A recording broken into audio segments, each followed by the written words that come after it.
নমস্কার, শুরু করতে চলেছি শিল্পায়ন গল্প ক্যাফের ষষ্ঠ নিবেদন শরদিন্দু বন্দ্যোপাধ্যায়ের বিখ্যাত ছোট গল্প অবলম্বনে নাটক চুয়া চন্দন।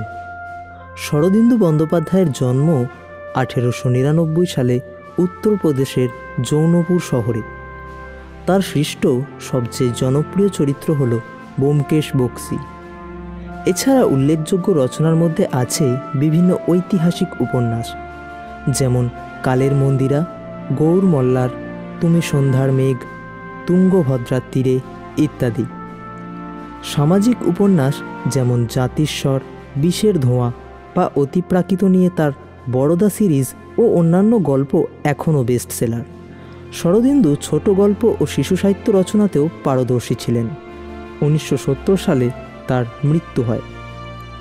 নাটকের সামগ্রিক বিন্যাস, পরিকল্পনা ও নির্দেশনায় সত্যনারায়ণ মিত্র, পোস্টার এডিট, আবহ নির্মাণ ও সম্পাদনায় সৌভিক বেজ, প্রযোজনায় টিম শিল্পায়ন, কাহিনীর সূত্রধর সৌভিক বেজ।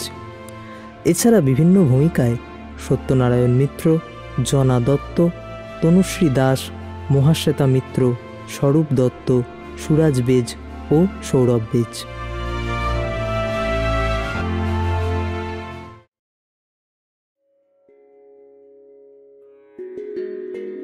সময়টা 1426 শতাব্দের প্রারম্ভ। স্থান ভাগীরথীর পূর্বতট নবদ্বীপ।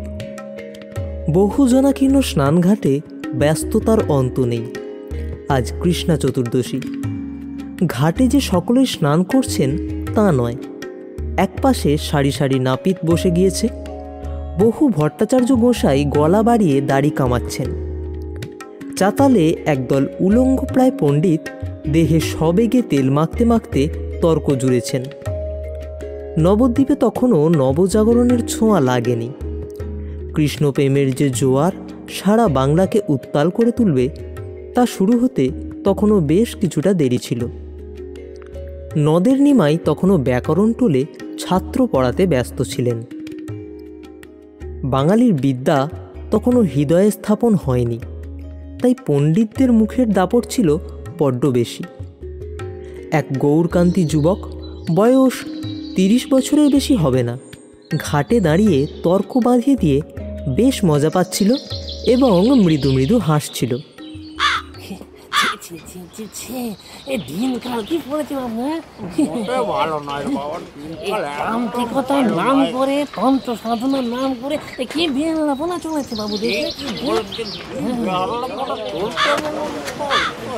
ধর্ম বলে আর কিছু নেই দেশে।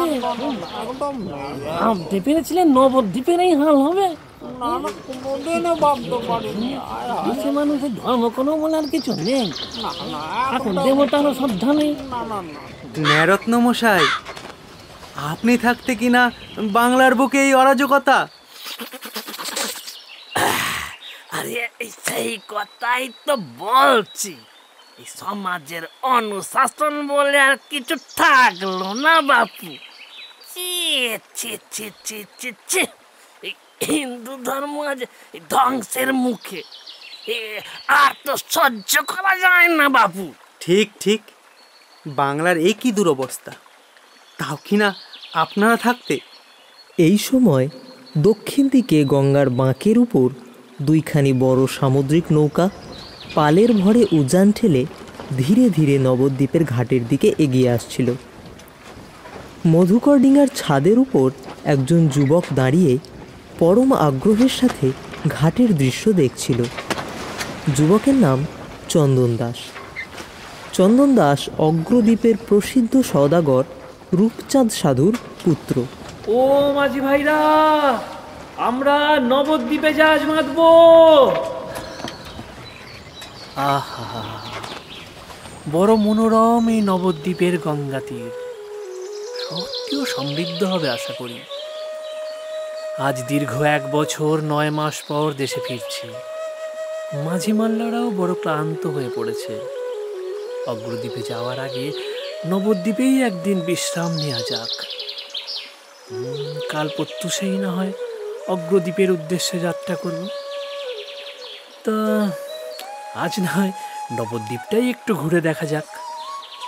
পাল নামাবার সঙ্গে সঙ্গে চন্দন দাস তীরে নামার জন্য ছাদ থেকে নেমে গেল। বড় নৌকা ঘাটের কাছ দিয়ে যাওয়ার ফলে জলে ঢেউ উঠে ঘাটে আঘাত করতে আরম্ভ করেছিল।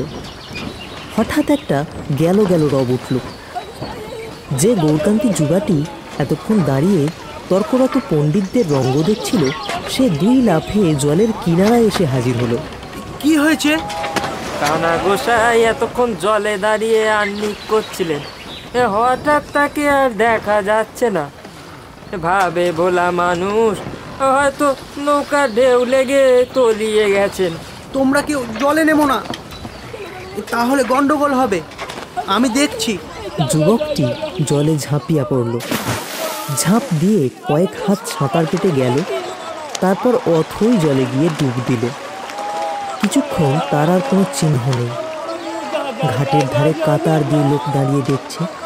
সকলের মুখে উদ্বেগ ও আশঙ্কার ছায়া।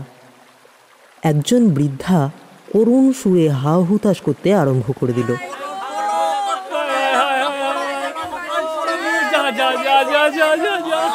কিছুক্ষণ পরে যুবকের মাথা জলের উপর জেগে উঠল। সকলে হর্ষধ্বনি করে উঠল।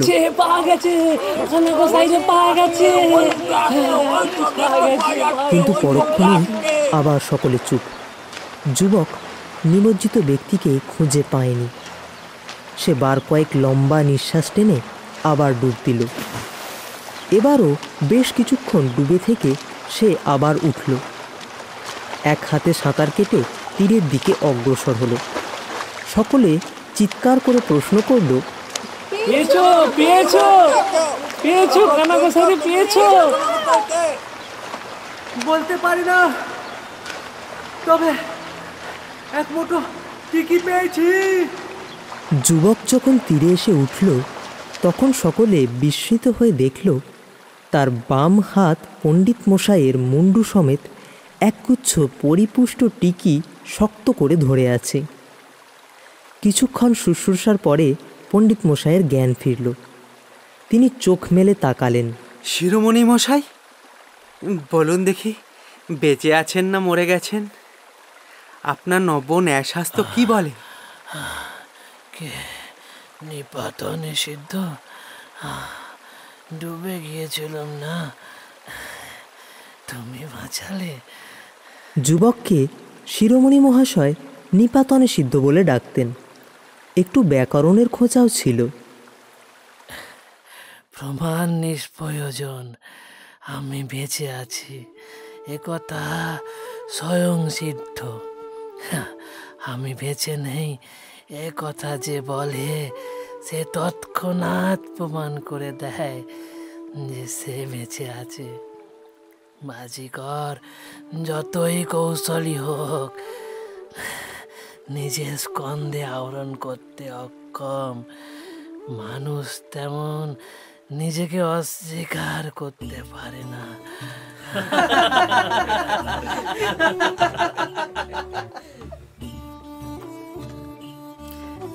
যাক, তাহলে নিশ্চিত হওয়া গেল। এখন উঠতে পারবেন কি?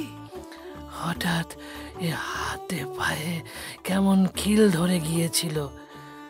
নিপাতন, তুমি জল থেকে টেনে তুলেছ না? ওহ, আপনাকে টেনে তুলেছে আপনার প্রচণ্ড পাণ্ডিত্যের বিজয় নিশান। সে কি? আপনার নধর টিকিটি আপনার প্রাণদাতা। ওটি না থাকলে কিছুতেই টেনে তুলতে পারতাম না। জ্যাঠা ছেলে, আপনার পৈতে ছুঁয়ে বলছি, সত্যি কথা। কিন্তু সে কথা থাক, একলা বাড়ি ফিরতে পারবেন তো?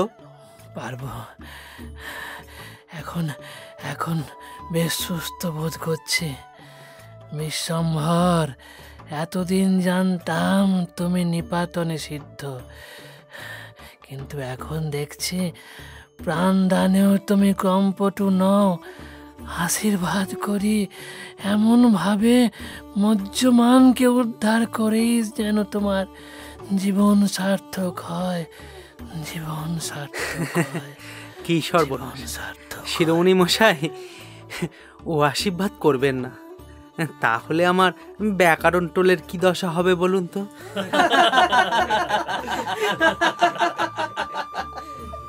ওদিকে নৌকার মালিক চন্দন দাস এসব ব্যাপার কিছুই জানতে পারেনি। সে নগর ভ্রমণের উপযুক্ত সাজসজ্জা করে ঘাটে নামল। স্নানঘাটের দিকে দৃষ্টি পড়তেই সে থমকিয়ে দাঁড়িয়ে পড়ল। অপূর্ব! কে ওই গৌরকান্তি সুপুরুষ যুবক? কি অপূর্ব দেহ সৌষ্ঠব! পৃথিবীর এত দেশ দেখেছি, কিন্তু এমন অপরূপ তেজোদ্দীপ্ত পুরুষ মূর্তি আগে তো কখনো দেখিনি। কে ইনি? একজন জেলে মাঝি নিজের ডিঙিতে বসে জাল বুনছিল। চন্দন দাস তাকে জিজ্ঞাসা করল, বাপু, ওই লোকটা কে জানো? ও উনি তো নিমাই পণ্ডিত কর্তা। পণ্ডিত? এত অল্প বয়সে পণ্ডিত? সে আর একবার নিমাই পণ্ডিতের অনিন্দ দেহকান্তির দিকে তাকিয়ে নগর পরিদর্শনে বের হলো। চন্দন দাসের বেশ চোখে লাগা চেহারা, বয়স 21-22। সে বুদ্ধিমান, বাকপটু ও বিনয়ী। বেশভূষাও পরিমার্জিত, পায়ে সিংহলি চটি, পরনে চাঁপা রঙের রেশমি ধুতি, কাঁধে উত্তরীয়, 2 কানে হীরের লবঙ্গ, মাথার কোঁকড়া চুল কাঁধ পর্যন্ত নেমেছে, মাঝখানে সিঁথি, গলায় সোনার হার। আহা, বড় সুন্দর এ নগর। পথে পথে নাট্যশালা, পাঠশালা, দেউল, প্রতি বাড়ির চূড়ায় বিচিত্র ধাতু কলস, প্রতি দরজায় কারুখচিত কপাট। বাজারের এক এক দোকানে লক্ষ টাকার সওদা কেনা যায়। পথগুলি সংকীর্ণ বটে, কিন্তু তাতে নগরের শ্রী যেন আরও বেড়েছে। রাজপথে বহু লোকের ব্যস্ত যাতায়াত নগরকে যেন আরো সজীব ও প্রাণবন্ত করে তুলেছে। কিছু দূর যাবার পর একটা জিনিস দেখে হঠাৎ তার মাথা ঘুরে গেল। সে রাস্তার মাঝখানে মন্ত্রমুগ্ধ হয়ে দাঁড়িয়ে পড়ল। এ কি দেখছি আমি? এ কি কোনো মানবী? কিন্তু মানবীর মধ্যে এমন স্বর্গীয় রূপ ধরা দেয় কি করে? নিশ্চয় কোনো স্বর্গভ্রষ্টা দেবী। কি অপূর্ব, কি অপূর্ব! আজ কার মুখ দেখে উঠেছিলাম কে জানে। সকাল থেকেই এমন সুন্দর মুখ দেখার পালা শুরু হয়েছে। কিন্তু চন্দন দাসের যাকে দেখে মাথা ঘুরে গিয়েছিল, সে মেয়েটি একজন বয়স্কা সহচরীর সঙ্গে ঘাটে স্নান করতে যাচ্ছিল। পূর্ণ যৌবনা ষোড়শী, তার রূপের বর্ণনা করতে গিয়ে হতাশ হতে হয়। এত রূপ, কিন্তু মুখখানি যেন কেমন যেন ম্লান হয়ে আছে, যেন শরতের আকাশে কালো মেঘের ছায়া পড়েছে। কিন্তু কিন্তু কোনোভাবেই যে আমি আমার চোখ দুটোকে সরাতে পারছি না। হে কি হলো আমার, হে কি হলো আমার! চোখ দুটি নিচু করে ধীরে ধীরে সে চলেছে, চুলগুলি পিঠের উপর ছড়ানো, পরনে 8 পৌরে লাল শাড়ি, একখানাও গহনা নাই, কেবল 2 হাতে 2 গাছির শঙ্খ। মেয়েটির সঙ্গে যে আছে তাকে প্রতিহারী বললেই ভালো হয়। সে যেন তাকে আগলিয়ে চলেছে। আঁটো সাঁটো দোহারা গঠন, গোলাকৃতি মুখ, ঝগড়ুটে বড় বড় 2 চোখ যেন সবসময় ঘুরছে। চন্দন দাস হাঁ করে রাস্তার মাঝখানে দাঁড়িয়ে থাকলো। এ কি, চোখের মাথা খেয়েছো নাকি? রাস্তার মাঝে অমন হাঁ করে দাঁড়িয়ে আছো যে বড়? দেখছো না গঙ্গা স্নানে যাচ্ছে 2 জন মহিলা? এই রাস্তা থেকে সরে দাঁড়াতে হয়, সেই খেয়ালও নেই নাকি তোমার? হ্যাঁ হ্যাঁ, না মানে মেয়েটি চন্দন দাসের পাশ দিয়ে চলে গেল। পাশ দিয়ে যাওয়ার সময় একবার চোখ তুলল, আবার তৎক্ষণাৎ মাথা হেঁট করল। আত্মবিস্মিত চন্দন দাস নগর ভ্রমণের কথা ভুলে মেয়েটির পিছু পিছু গঙ্গার ঘাটে ফিরল। স্ত্রীলোক দুটি ঘাটে স্নান করল। চন্দন দাস একটু আড়ালে থেকে চোরা চাহনিতে দেখল। আমার মন বলছে এই মেয়েটি বেনের মেয়ে, কিন্তু অবিবাহিত কেন? বিধবা তো নয়, হাতের শঙ্খ, লাল পাড় শাড়ি, তার প্রমাণ। তবে 16-17 বছরের মেয়ে বাংলাদেশে অবিবাহিত থাকি করে? স্নান সেরে তারা যখন ফিরে চলল, তখন চন্দন দাস তাদের পিছু নিল। এ পথে ও পথে কয়েকটা মোড় ফিরে মেয়েটি এক গলির মধ্যে ঢুকে পড়ল। পাড়াটা অপেক্ষাকৃত গরিব বেনে পাড়া। গলির মধ্যে কিছু দূর গিয়ে মেয়েটি এক ছোট্ট পাকা বাড়ির দালানে উঠে অদৃশ্য হয়ে গেল। বাড়িটা পাকা বটে, কিন্তু শ্রীহীন। বাড়ির সামনে চন্দনদাস দেখল দালানের উপর একটা বেনের দোকান। আদা, মরিচ, হলুদ ছোট ছোট ধামাতে সাজানো আছে। একজন বৃদ্ধা স্ত্রীলোক বিক্রি করছে। মেয়েটিও তার সঙ্গিনী এই বাড়িতেই ঢুকল, কিন্তু বড় সমস্যায় পড়লাম। মেয়েটির পিছু নিয়ে বাড়ির সামনে পর্যন্ত তো এলাম, কিন্তু এবার কি করব? কেবলমাত্র মেয়েটির বাড়ি দেখেই ফিরে যাব? কি করি কি করি কি করি, কিছুই তো মাথায় আসছে না। হে ভগবান, পথ দেখাও ভগবান। আরে, মা তো আমাকে নবদ্বীপ থেকে ভালো চুয়া কিনে আনতে বলেছিলেন। নবদ্বীপে নগর ভ্রমণের সময় সেই চুয়া কিনে তো বাড়ি ফেরার কথা ছিল। সবই ভগবানের ইচ্ছা। তাহলে চুয়া কিনবার অছিলায় আমি মেয়েটির বাড়িতে গিয়ে ঢুকি। সে দৃঢ় পদে দোকানের সামনে হাজির হলো। মিঠা হেসে বুড়িকে জিজ্ঞাসা করল, হ্যাঁ গো বুড়িমা, তোমার দোকানে ভালো চুয়া আছে? বৃদ্ধার দেহে বিন্দুমাত্র রস না থাকলেও প্রাণটা তাজা ও সরস ছিল। চন্দনদাসকে বাড়ির সামনে অকারণ ঘুরঘুর করতে দেখে বুড়ি এই ঘোরাঘুরির গূঢ় কারণটা ধরে ফেলেছিল এবং মনে মনে একটু আমোদ অনুভব করছিল। এই কান্তিমান সুদর্শন ছেলেটির বিদেশির মতো সাজ পোশাক দেখে সে একটু আকৃষ্টও হয়েছিল। আছে বই কি বাচ্চা, এইসো বসো। হ্যাঁ গা, তোমাদের বাড়িতে কি পুরুষ মানুষ নেই? তুমি নিজে বেশাতি করছো যে?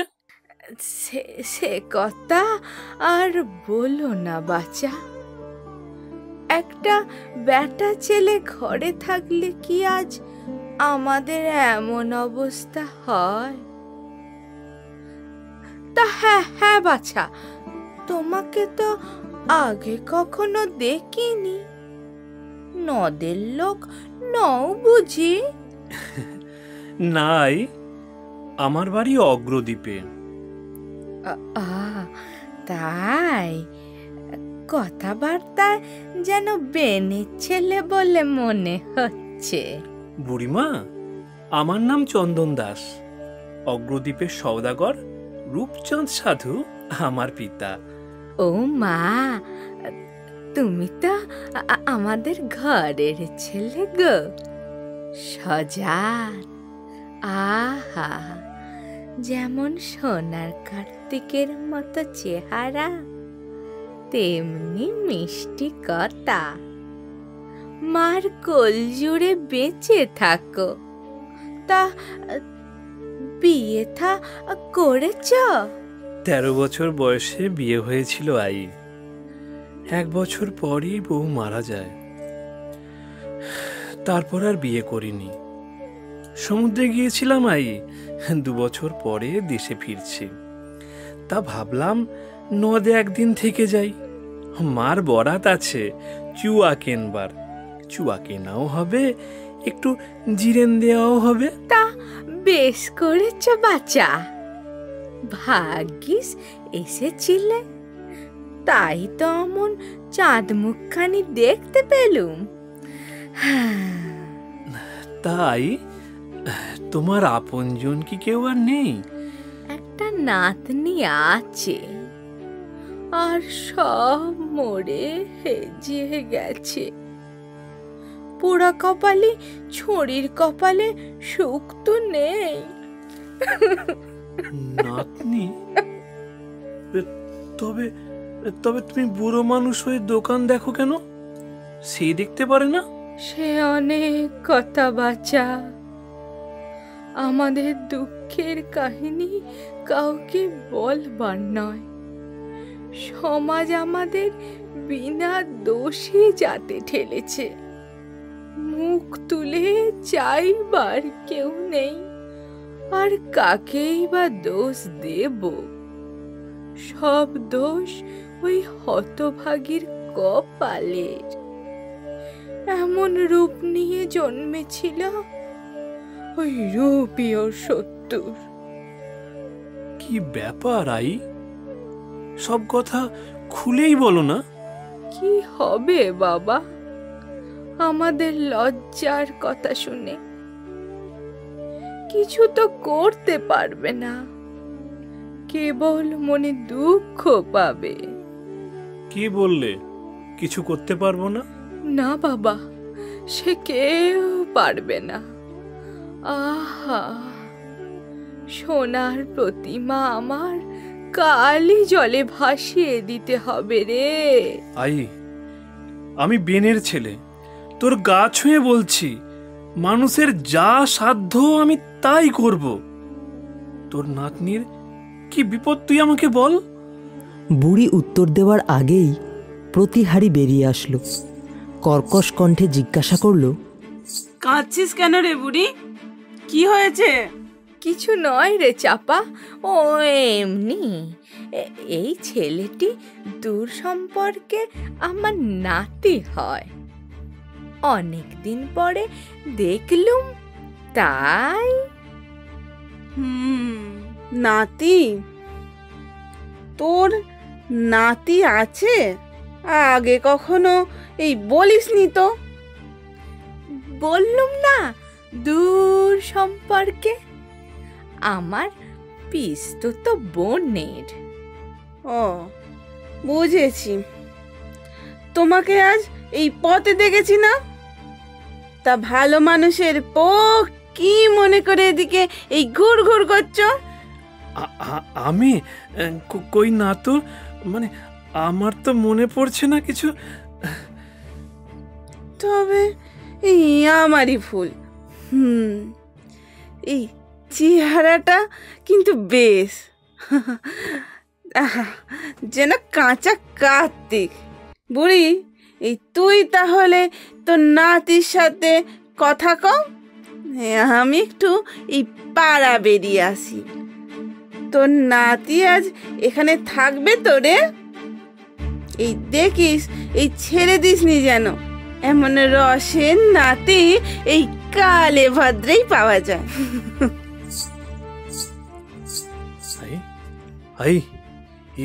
এটিকে হ্যাঁ, ও মেয়ে জমের দুধ। বাবা যেমন ভয় হয়েছিল, এক্ষুনি টুটি টিপে ধরত। তুই যা দাদা, আর এখানে থাকিসনি। ওরে, তুই আমাদের কি ভালো করবি? ভগবান আমাদের ভুলে গেছে।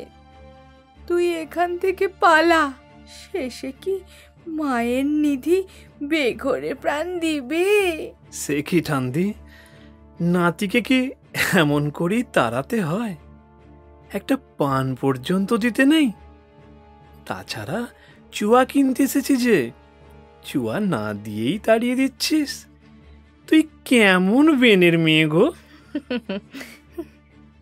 তবে কি এই শেষ সময়ে ভগবান মুখ তুলে চাইলেন? যা হয় তা হয়, একবার শেষ চেষ্টা করে দেখব। কে বলতে পারে, হয়তো অভাগিনীর ভাগ্যে চরম দুর্গতি বিধাতা লেখেননি। না হলে নিরাশার গাঢ় অন্ধকারের মধ্যে এই অপরিচিত বন্ধু কোথা থেকে এসে জুটল? ও মা, সত্যি তো, চুয়ার কথা মনে ছিল না। তা দেব দাদা, কিন্তু বড় দামি জিনিস, দাম দিতে পারবে তো? তাই বুঝি? কত দাম? জীবন, যৌবন, মন, প্রাণ সব দিলেও সে জিনিসের দাম হয় না। ও আচ্ছা, আগে জিনিস দেখি। এই যে দেখাই। হলো চুয়া, একবার এদিকে আয় তো দিদি। চন্দন দাস তড়িৎ স্পৃষ্টের মতো চমকিয়ে উঠল। তবে মেয়েটির নাম চুয়া, আর সে চুয়া কিনিতে এখানে এসেছে? এ কি দৈব যোগাযোগ! ডাকছো ঠান্ডে? কি বলছো? বলো, কি বলছো? চুয়া অন্দরের দরজার সামনে এসে দাঁড়ালো। চন্দন দাসকে দেখে সে চমকিয়ে বুকের ওপর হাত রাখল। তারপর ম্রিয়মান লজ্জায় তার চোখ দুটি ধীরে ধীরে নত হলো। চুয়া, অতিথি এসেছে, একটু মিষ্টি মুখ করা মা, পান দে। চুয়া মুখ তুলল না। আস্তে আস্তে চন্দন দাসের সতৃষ্ণ চোখের সামনে থেকে সরে গেল। কিছুক্ষণ কোনো কথা হলো না। চন্দন দাস দ্বারের দিকেই তাকিয়ে থাকলো। আমার চুয়াকে দেখলে? দেখলাম। কেমন মনে হলো? মনে হলো আচ্ছা ঠান্দি, চুয়ার কি বিপদ আমায় বলো। কেন তোমাদের সবাই যাতে ঠেলেছে? ওর এখনো বিয়ে হয়নি কেন? বলো আমায় ঠান্দি। কি হবে তোমার শুনে? এক হাতে ফুল কাঁসার ছোট্ট রেকাবির উপর 4খানা বাতাসা ও 2টি পান, অন্য হাতে জলের ঘটি নিয়ে চুয়া ফিরে এসেছে। চন্দন দাসের শেষ কথাগুলি সে শুনতে পেয়েছিল। শুনে লজ্জায় ধিক্কারে তার মন ভরে উঠেছিল। কে তুমি? কোথা থেকে এসেছো?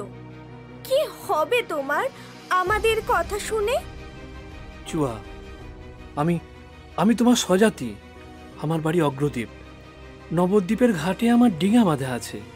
তোমার কি বিপদ আমি জানি না, কিন্তু আমি যদি তোমায় সাহায্য করতে চাই, আমার সাহায্য কি নেবে না বলো?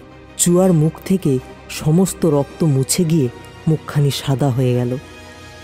তার চোখে পরিত্রাণের ব্যাকুল আশার আলো ফুটে উঠল। কয়েক মুহূর্তের জন্য তার মুখ দিয়ে কোনো কথা বার হলো না। তারপর রুদ্ধস্বরে বলে উঠল, কেন আমাকে মিছে আশা দিচ্ছ? চাপা কান্নায় মুখে আঁচল চাপা দিয়ে দ্রুত পদে প্রস্থান করল। চন্দন দাস বসে পড়ল। কিছুক্ষণ বসে থেকে অন্যমনস্কভাবে 1খানা বাতাসা তুলে নিয়ে মুখে দিল। তারপর আলগোছে ঘটির জল গলায় ঢেলে জলপান করল। শেষে পান 2টি মুখে পুরে বুড়ির দিকে তাকিয়ে মৃদু হাস্যে বলল, ঠান্দি, এবার তোমার গল্প বলো। বলবো, কিন্তু তুমি আগে একটা কথা দাও। কি কথা? তুমি ওকে উদ্ধার করবে। করব, অন্তত প্রাণপণে চেষ্টা করবো। বেশ, উদ্ধার করা মানে ওকে এ দেশ থেকে নিয়ে পালাতে হবে। পারবে? পারবো, খুব পারবো। ভালো, কিন্তু তারপর কি? কিছু মনে করো না, সব কথা স্পষ্ট করে বলাই ভালো। তুমি জোয়ান ছেলে, চুয়াও যুবতী মেয়ে। তুমি ওকে চুরি করে নিয়ে যাবে, তারপর ওকে বিয়ে করবে। করব ঠান্দি। তোমার বাপ মা? তারা আমার কথার অমত করবেন না। বেঁচে থাকো দাদা, তুমি বড় ভালো ছেলে। কিন্তু ছড়ির কপালে যা আছে। বুড়ি তখন চুয়ার কাহিনী বলতে আরম্ভ করল। চন্দন দাস এক মনে শুনতে লাগলো। শুনতে শুনতে সে টের পেল চুয়া কখন চুপি চুপি এসে দ্বারের পাশে দাঁড়িয়েছে। চুয়ার বাপের নাম কাঞ্চন দাস। বেনেদের মধ্যে সে বেশ সঙ্গতিপূর্ণ গৃহস্থ ছিল। চুয়ার বয়স যখন 7 বছর, তখন কাঞ্চন দাস বাণিজ্যের জন্য নৌকা সাজিয়ে সমুদ্র যাত্রা করল, কিন্তু আর ফিরল না। খবর এলো নৌকাডুবিতে কাঞ্চন দাস মারা গিয়েছে। এই ঘটনার 1 বছর পরে চুয়ার মাও মরল। তখন এই আমি ছাড়া চুয়াকে দেখবার আর কেউ রইল না। আমি কাঞ্চন দাসের মাসি। 8 বছর বয়স থেকে আমি হাতে করে চুয়াকে মানুষ করেছি। নৌকাডুবিতে কাঞ্চন দাসের সমস্ত সম্পত্তি ভরাডুবি হয়েছিল, কেবল এই বাড়িটি বেঁচে ছিল। আমি দোকান করে কষ্টে সংসার চালাতে লাগলুম। এইভাবে কয়েক বছর কাটল। চুয়ার বয়স যখন 10 বছর, তখন এক গৃহস্থের ছেলের সঙ্গে তার বিয়ে সম্বন্ধ হলো। এই সময় একদিন জমিদারের ভাইপো ঘোড়ায় চড়ে এই পথ দিয়ে যাচ্ছিল। চুয়াকে বাড়ির সামনে খেলা করতে দেখে সে ঘোড়া থেকে নামল। দুর্দান্ত জমিদারের মহাপাষণ্ড ভাইপো মাধবের নাম শুনে দেশের লোক তো দূরের কথা, কাজী সাহেব পর্যন্ত থরথর করে কাঁপে। রাজার শাসন, সমাজের শাসন কিছুই সে মানে না। জাতিতে ব্রাহ্মণ হলে কি হয়, স্বভাব তার চণ্ডালের মতো। সে 10 বছরের চুয়াকে চিবুক তুলে ধরে দেখল। তারপর বাড়িতে এসে তার পরিচয় জিজ্ঞাসা করল। কে এই মেয়ে? আগে হুজুর, আমার নাতনি। বুড়ি শোন, এই মেয়ের বিবাহ দেওয়া যাবে না। একে আমি দৈব কার্যের জন্য মানত করব। 16 বছর পর্যন্ত কুমারী থাকবে, তারপরে আমি এসে একে নিয়ে যাব।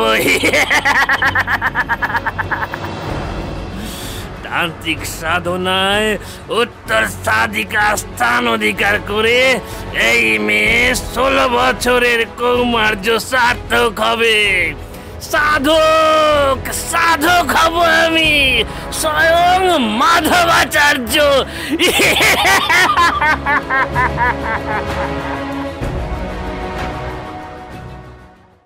বাড়িতে কান্নাকাটি পড়ে গেল। তান্ত্রিক সাধনার গূঢ় মর্মার্থ বুঝতে কারো বাকি রইল না।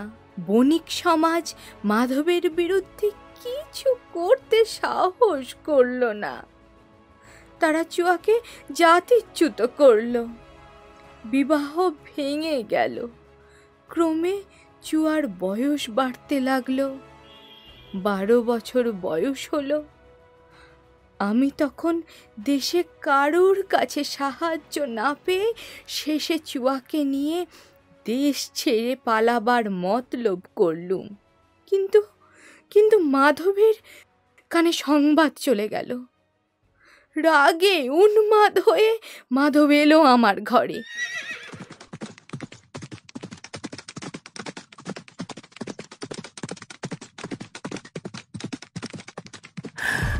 বুড়ি, আমাকে না জানিয়ে তুই কিনা চলে যাওয়ার মতলব করিস?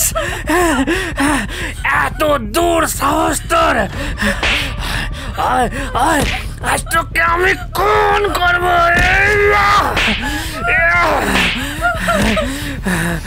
আজ তোকে আমি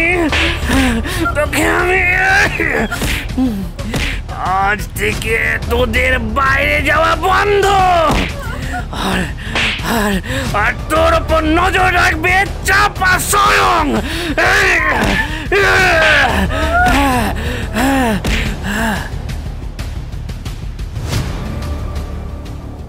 এইভাবে মাধব আর চাঁপার অত্যাচারে 4 বছর কাটল। কয়েকদিন আগে মাধব চাঁপার হাত দিয়ে খবর পাঠিয়েছে, শোন বুড়ি, আগামী অমাবস্যার রাত্রিতেই চুয়াকে দৈব কার্যে উৎসর্গ করতে হবে। সেজন্য চুয়াকে প্রস্তুত থাকতে হবে। অনুষ্ঠানের যাতে কোনো ত্রুটি না হয় সেজন্য কর্তা নিজেই সমস্ত বিধান দিয়েছেন। অমাবস্যার সন্ধ্যার সময় চুয়াকে গঙ্গার ঘাটে গিয়ে স্নান করাবেন। স্নানান্তে রক্তবস্ত্র, জবামালা ও রক্তচন্দনের ফোঁটা পরে ঘাট থেকে একেবারে সাধনস্থলে অর্থাৎ উদ্যান বাড়িতে হাজির হবে। সঙ্গে ঢাক, ঢোল ইত্যাদি বাজতে বাজতে যাবে। তারপর এই মেয়েকে নিয়ে সাধনায় বসবে স্বয়ং কর্তা হুজুর।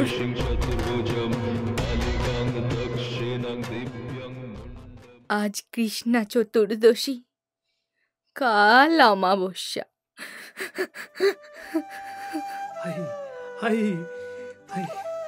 দাদা, সব কথা তোমায় বললুম, এখন দেখো যদি মেয়েটাকে উদ্ধার করতে পারো, তুমি ছাড়া ওর আর গতি নেই। আচ্ছা আমি যদি চুয়াকে বিয়ে করে কাল নৌকায় তুলে নিয়ে দেশে ফিরে যাই, কে কি করতে পারে? তা হয় না দাদা, চাপা রাক্ষসী আছে, সে কখনোই হতে দেবে না। চাপাকে আমি সোনায় মুড়ে দেব, তাতেও রাজি যদি না হয় মুখে কাপড় বেঁধে ওকে ঘর বন্ধ করে রাখবো। সেই যেন হলো, কিন্তু বিয়ে হবে কি করে?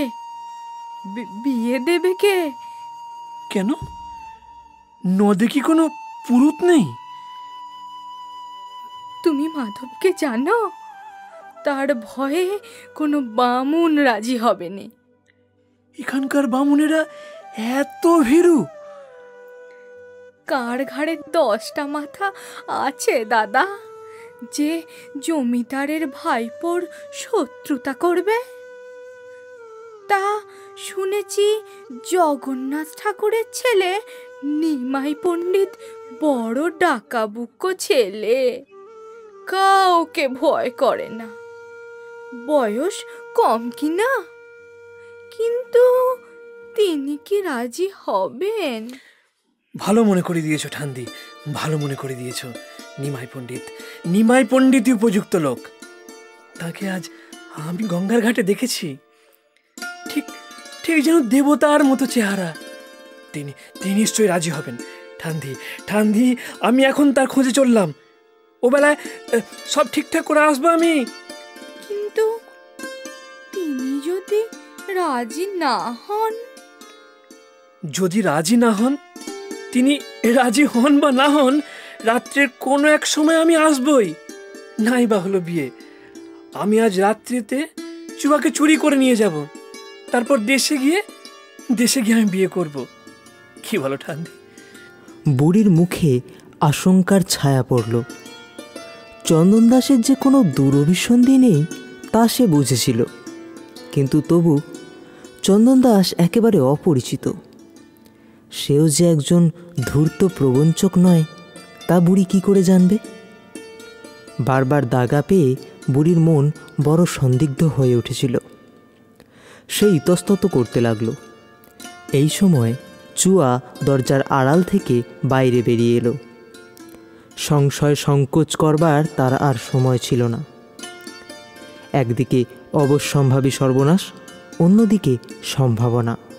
চুয়ার সজল চক্ষু চন্দন দাসের মুখের উপর রেখে কম্পিত কণ্ঠে বলল,